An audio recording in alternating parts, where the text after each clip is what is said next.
Things have changed since Lily was born. I used to see Mark's face light up whenever I entered a room, but now I'm lucky to get more than a grunt before he dives back into his phone. His job hasn't changed. If anything, it's less stressful than before, but something in him switched off the day we brought her home. Another painting. That makes 3 this week. Mark's voice sliced through the air, sharp and critical, whenever he caught me setting up my easel. He used to admire my work. He even had my best piece framed in his office. Not anymore. It's not like I'm spending your money, I replied, trying to hide the tremble in my hands as I focused on mixing blues and yellows on my palette. Each word felt like a punch to my gut. Could have fooled me. Look at this place. It's a disaster, he snapped, scanning the room, his eyes zeroing in on every toy and blanket out of place as if they were evidence of my failures. I'm with Lily all day, and she's a handful. I fought back, my voice wavering. Maybe if you helped a little around here. Help with what? You're home all the time. You deal with it. That was our deal, remember? I make the money, you handle the rest.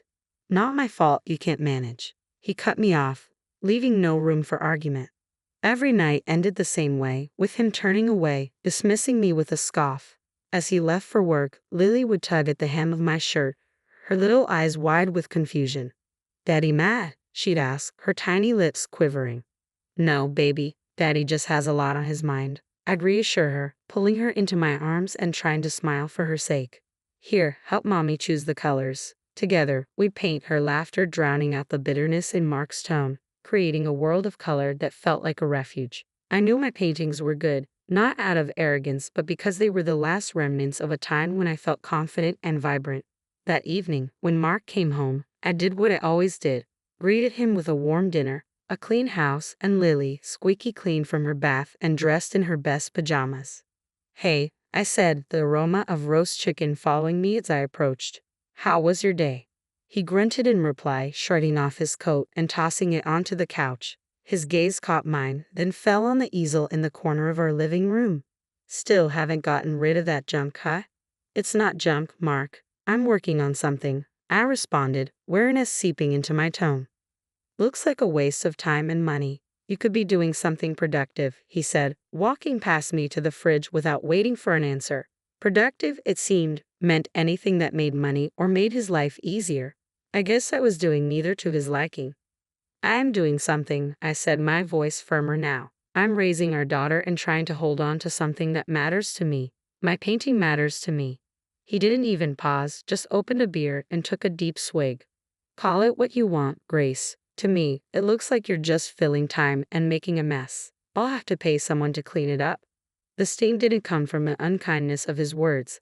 I was getting used to that. It came from the dismissal of my dreams and passion. There was no place for them in Mark's world anymore. "Dinner's ready," I called out, feeling like I was putting on a performance. I stood there with trembling hands as I served the meal. Mark's parents, seated like judges at the head of the table, barely noticing my effort to create a warm, hearty meal. Their eyes were fixed on the easel by the window. "What's this then?" Mark's dad, George, a broad man with a booming voice, jabbed a finger toward my unfinished painting. "Oh, that's just something Grace has been fooling around with," Mark chuckled, waving a dismissive hand before taking his seat. "Real high-class stuff, right?" Laughter rang out, but it felt like a knife cutting at my nerves, laughter that didn't reach their eyes. My, we have an artist now, do we?" Mark's mom, Patricia, chimed in, her voice sharp enough to slice steel. "Why don't you show us your latest masterpiece, dear?" George bellowed, his smile more of a challenge than a gesture of interest. I stood frozen in place, heat creeping up my neck. "It's not done yet," I muttered, but Mark was already striding over to the canvas, grabbing it with far less care than he'd use for a dish towel. "Look at this, folks." Mark laughed, flipping the canvas around like he was unveiling a letter on Wheel of Fortune. "It's supposed to be a landscape. Can you believe it?" George's laughter boomed again. "Looks like a blind dog's nightmare," Patricia tutted, shaking her head, her nostrils flaring with each derisive comment. "Why waste your time with this hobby? Get a job or do something, anything, productive. As if any place would hire me." Mark snorted, setting the painting back down with a thud that sank my heart. "The job market's tough out there, and well, look at her." I swallowed hard, my hands clenched into fists at my sides. "I do plenty. I take care of Lily and this house. My words faltered under their collective gaze. Patricia poked at the food on her plate with a fork, as if she suspected it might be poisoned. Taking care of your family is the least you can do, she sniffed. But honestly, Mark, if you'd married someone with a little ambition. They continued tearing into me, their words pressing down, squeezing the air from my lungs. I felt myself slipping away, becoming smaller and more insignificant in this grand performance of theirs. Something inside me snapped as soon as the meal ended. With a fiend smile, I excused myself, marched up the stairs without looking back, and locked myself in the bedroom. Grace, Mark called, his voice rising up the stairs about half an hour later. You coming back down? We need to clear the table. I did respond. I couldn't. If I opened my mouth, a scream or a sob would escape, and I wasn't going to give them the satisfaction of witnessing my breakdown. I scrolled through my banking app, a frown deepening the lines on my face. Our account was looking dire again this month, and the grocery list wasn't getting any shorter. Lily needed new shoes too. She was sprouting like a weed. Grace, why is there a charge for $48.95 for Martin's art supplies? Mark's voice tumbled in from the living room. I just picked up a few things, I said, tapping through the app to transfer what little remained of my personal savings to cover it. I needed those supplies. Come on, Grace, that's money we could have put towards something important.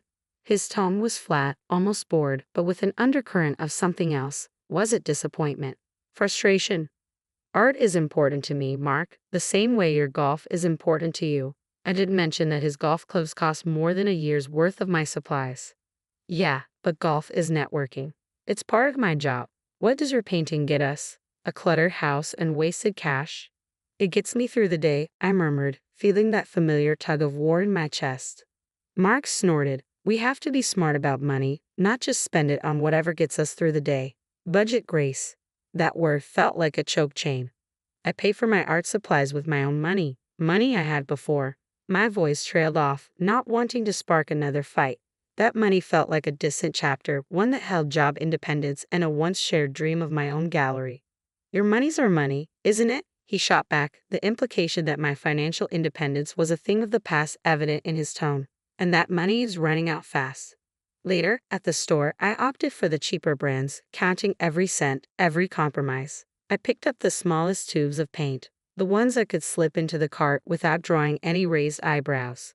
Back home, I unpacked the bags with robotic precision, each item a reminder of our tightrope walk over financial ruin. Putting back some luxuries, are we? Mark commented, his gaze landing on the no-name cereal and store-brand pasta. Yes, tightening the belt, I answered without looking at him, concealing the receipts, a paper trail of my crimes. He rummaged through the bags like an investigator searching for a slip-up. Where are the Greek yogurts you like? Isn't this the cheap coffee? I shrugged, busying myself with placing a can of tomatoes in the pantry. Prices went up, had to make some cuts. Don't see any cuts in your art budget, though, he said, his cold finger pointing out the new brushes I had tucked under a loaf of bread. I turned to him, finally meeting his gaze for the first time since the conversation started. This keeps me sane, Mark. My art keeps me sane. My voice was firm, and I clenched my fists around the countertop to stop the tremor in my hand. Well, sanity's quite the luxury item these days, isn't it? He said, nodding toward the brushes, his words deliberate and biting. That night, I painted not out of passion, but frustration. Each stroke felt like a challenge, a cut from our already strained budget to fit within Mark's expectations. But as I worked, I remembered a time when these brushes brought me joy, not the feeling of having to defend myself. Mark was somewhere across the country, tangled up in business meetings when he dropped the latest task on me.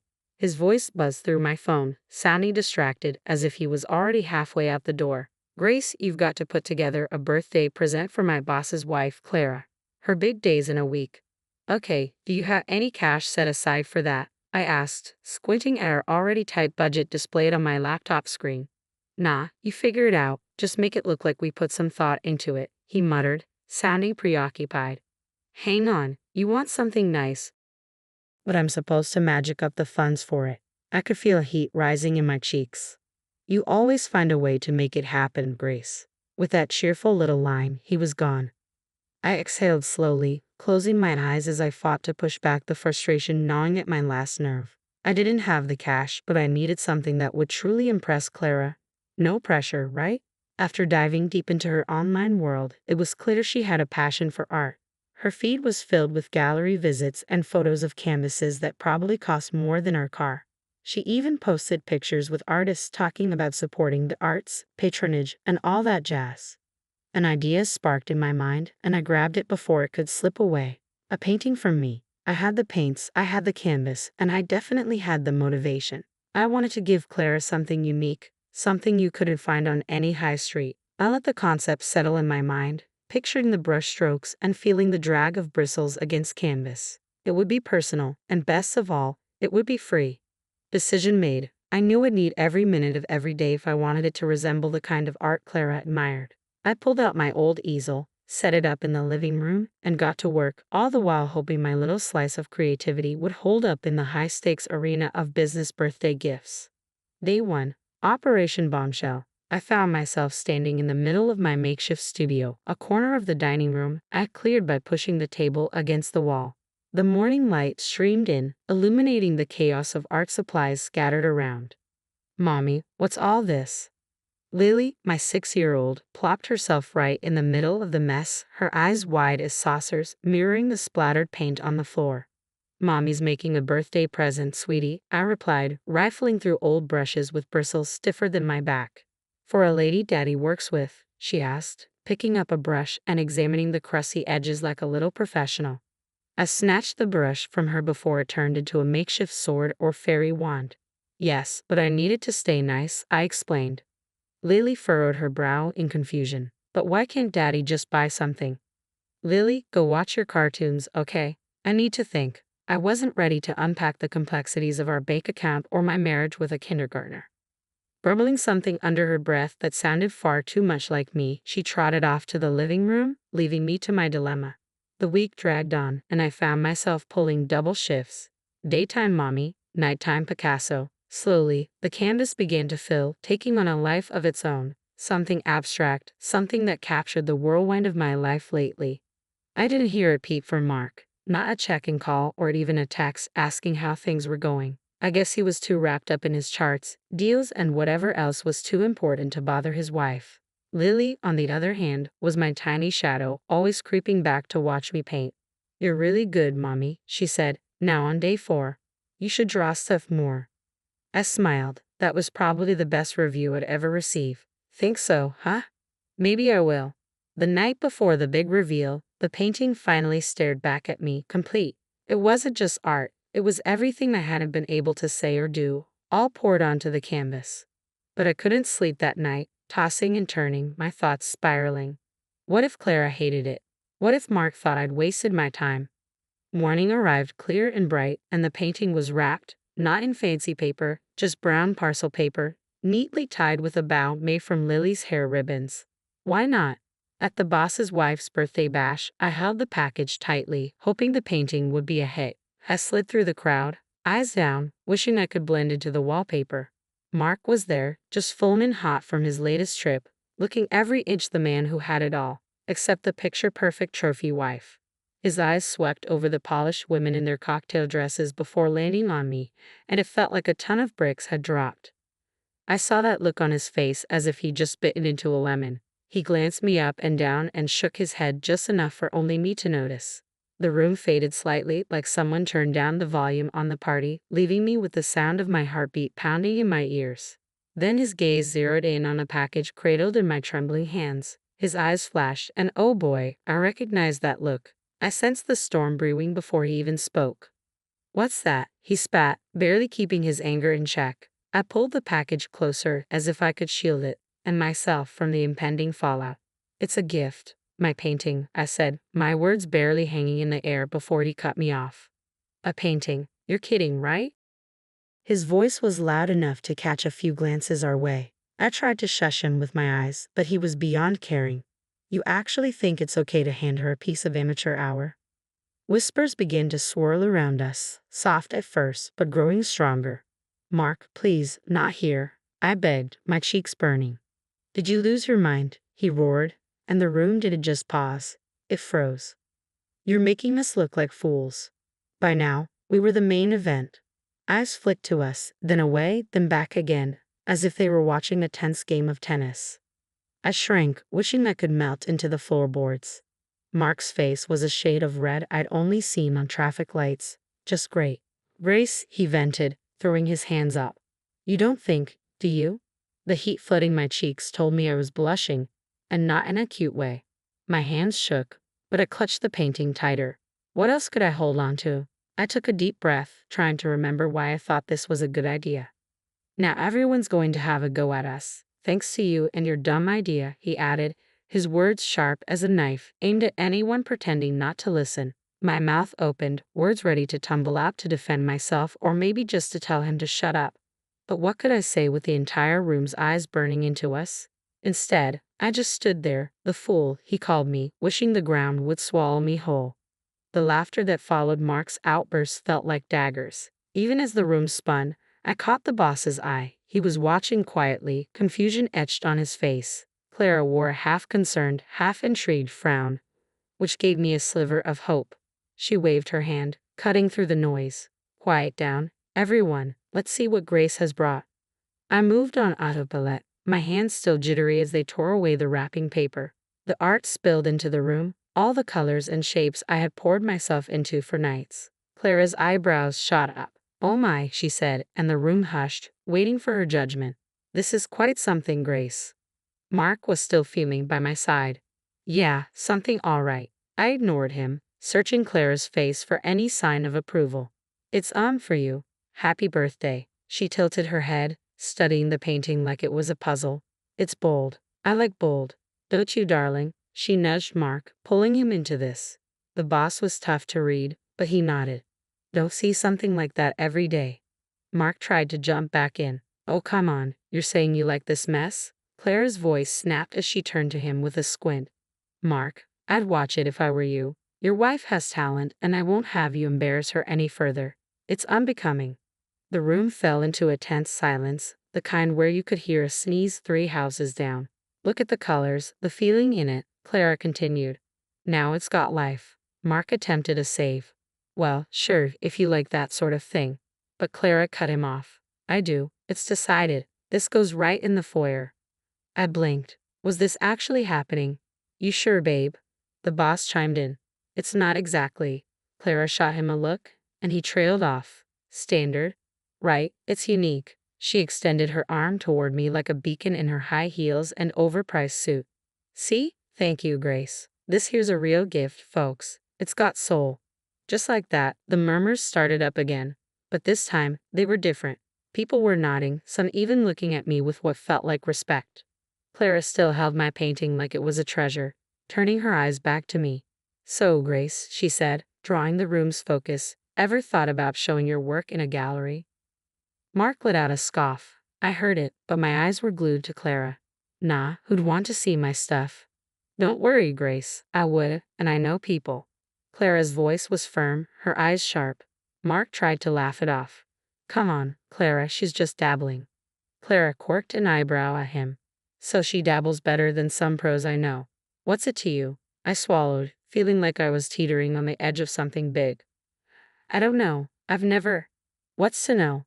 You jump in, I'll help. Clara's look was commanding, not asking. A nervous giggle slipped from my lips, wild-sounding even to my own ears. Sure. Good. It's settled, then. After that, whispers flitted around like moths to a flame. People who barely gave me the time of day were now hanging on my arm, talking about my work. It felt surreal, like walking through someone else's life. Mark was suddenly there again, his hand on my back, almost scalding. You're not serious about this, are you? There was an edge in his voice, like a knife threatening to cut. I turned to him, feeling the weight of the crowd and the pull of something new. Yeah, I am. My voice was stronger than it had felt in years. He looked at me, really looked at me for the first time that night. But what about us? What about us? I repeated. We've been over for longer than I want to admit. That shook him. He stepped back. I thought we were fine. I turned to face him fully. You thought wrong. The words were colder than I intended, but they needed to be said. Mark ran a hand through his hair, looking defeated. So what? We just end it. I glanced down at the color splash across my fingers at the rings that no longer meant what they were supposed to. We ended it a long time ago. Now we're just making it official. He didn't have anything to say to that. I watched him walk away, shoulders hunched. Clara's hand touched my shoulder. You okay, hon? I nodded. I am, thanks to you. She winked. What are friends for, right? And you, Grace, she paused, squeezing my shoulder. You're going to light up this town with your art. Just you wait. With that, I felt my heart start to hammer for a whole new set of reasons. Ahead of me, there wasn't just an ending. There was a beginning, painted in the boldest colors I could imagine. Lily and I. We'd be more than fine. We'd be us. Unapologetically, unfalteringly us.